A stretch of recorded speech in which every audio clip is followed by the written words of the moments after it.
नमस्कार, जय हिंद, जय भारत। जैसा कि मैं बार बार अपने वीडियोस में आपको बताता रहता हूँ कि भारत एक बहुत ही विशाल राष्ट्र है, देश है और यह बड़ी ही तीव्र गति से प्रगति के पथ पर अग्रसर है। हमें अपने भारत देश पर गर्व है और हमें अपने भारत देश के विभिन्न स्थानों का और विभिन्न सूचनाओं का आदान प्रदान करते रहना चाहिए। इसी श्रृंखला में मैं आज आपको विभिन्न प्रदेशों के नाम बताऊंगा कि कौन से प्रदेश में सबसे ज़्यादा फसल किस चीज़ की होती है। सबसे पहले मैं आपको लेता हूं, भारत में धान का सबसे बड़ा उत्पादक प्रदेश कौन सा है। जी हाँ, भारत में धान का सबसे बड़ा उत्पादक पश्चिमी बंगाल राज्य है। पश्चिमी बंगाल राज्य भारत में धान का सबसे बड़ा उत्पादक है। उसके बाद भारत में गेहूं का सबसे बड़ा उत्पादक कौन सा प्रदेश है। भारत में गेहूं का सबसे बड़ा उत्पादक प्रदेश उत्तर प्रदेश है। जी हाँ, उत्तर प्रदेश में सबसे ज़्यादा गेहूं पैदा होता है। तत्पश्चात गन्ने की बारी आती है। गन्ना सबसे ज़्यादा किस प्रदेश में उत्पन्न किया जाता है, पैदा किया जाता है, तो फिर से उत्तर प्रदेश का नंबर आता है। सबसे ज़्यादा गन्ना उत्तर प्रदेश में ही पैदा होता है।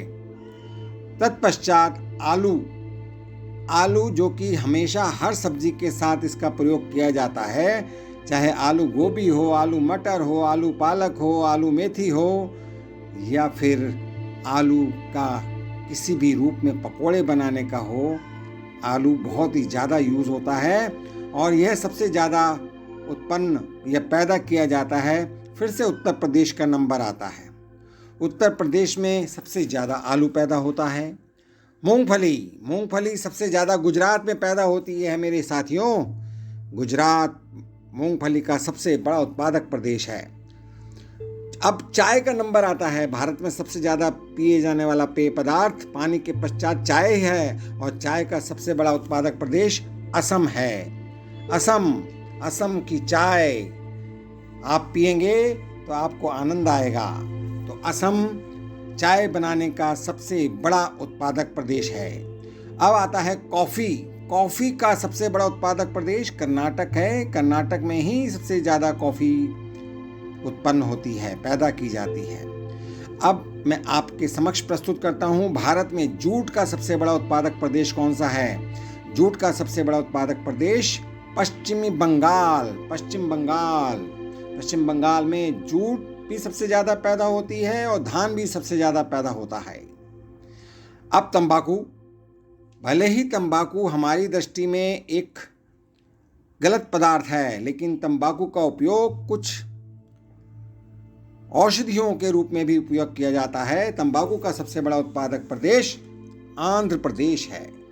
आंध्र प्रदेश में सबसे ज़्यादा तंबाकू पैदा किया जाता है। अब आता है केले की बारी। केला यानी कि बनाना, कदली फलम, भारत में केले का सबसे बड़ा उत्पादक प्रदेश तमिलनाडु है। अब भारत में कसावा का सबसे बड़ा उत्पादक प्रदेश भी तमिलनाडु ही है। भारत में केसर का सबसे बड़ा उत्पादक प्रदेश जम्मू और कश्मीर। जी हाँ, भारत का स्वर्ग कहा जाने वाला एक हमारा भारत देश के नक्शे का, मैप का मुकुट जम्मू और कश्मीर में सबसे बड़ी मात्रा में केसर उत्पन्न किया जाता है। प्याज का नंबर आते ही हमें याद आती है महाराष्ट्र की। महाराष्ट्र में सबसे ज़्यादा प्याज उत्पन्न किया जाता है। इसके पश्चात आता है काजू। काजू में फिर भारत देश में महाराष्ट्र ने नंबर 1 स्थान प्राप्त किया है। महाराष्ट्र में सबसे ज़्यादा काजू पैदा होता है। अब लहसुन, जो कि हमारी सभी सब्जियों में पड़ती है, लहसुन, भारत में लहसुन का सबसे बड़ा पैदावार करने वाला प्रदेश मध्य प्रदेश है। भारत में काली मिर्च का सबसे बड़ा उत्पादक प्रदेश केरल है। केरल में सबसे ज़्यादा काली मिर्च पैदा होती है। अब आता है कपास का नंबर। कपास जो कि हमारा कपड़ा बनाने में सहायक होता है। भारत में कपास का सबसे बड़ा पैदावार गुजरात में होती है। भारत में बांस का सबसे बड़ा उत्पादक प्रदेश असम है। फिर से असम का नंबर आ गया। असम में ही सबसे ज़्यादा चाय उत्पन्न होती है, पैदा होती है, और बांस के क्षेत्र में भी सबसे बड़ा प्रदेश असम ही है। अभी लीची का सबसे बड़ा उत्पादक प्रदेश कौन सा है? लीची का सबसे बड़ा उत्पादक प्रदेश बिहार है। बिहार में सबसे ज़्यादा लीची पैदा होती है। हालांकि उत्तराखंड के देहरादून में भी, उस क्षेत्र में भी, पहाड़ी क्षेत्र में भी लीची होती है, लेकिन अगर उसकी मात्रा के ऊपर जाएं तो सबसे बड़ा उत्पादक, सबसे ज़्यादा पैदावार लीची की बिहार में होती है। अब आता है छोटी इलायची। जी हाँ, छोटी इलायची, जो कि आपके घर में एक मुस्कुराहट पैदा करती है, खुशबूदार माहौल पैदा करती है। भारत में छोटी इलायची का सबसे बड़ा उत्पादक प्रदेश केरल है, और केरल काली मिर्च का भी सबसे बड़ा उत्पादक प्रदेश रहा है। इस प्रकार से काली मिर्च और छोटी इलायची केरल प्रदेश में सबसे ज़्यादा पैदा की जाती है। तो इस प्रकार से हमें अपने प्रदेशों पर गर्व होता है कि यहाँ पर हमारे किसान हमारी भारतीय देश की नागरिकों के लिए किस प्रकार से अपनी मेहनत से इन पैदावारों को उत्पन्न करते हैं। धन्य है ये किसान। जय जवान, जय किसान, जय विज्ञान। इन्हीं शब्दों के साथ मैं आप सभी परिवारजनों के लिए हार्दिक शुभकामनाएं, मंगल कामनाएं करता हूं। धन्यवाद, नमस्कार, जय हिंद, जय भारत।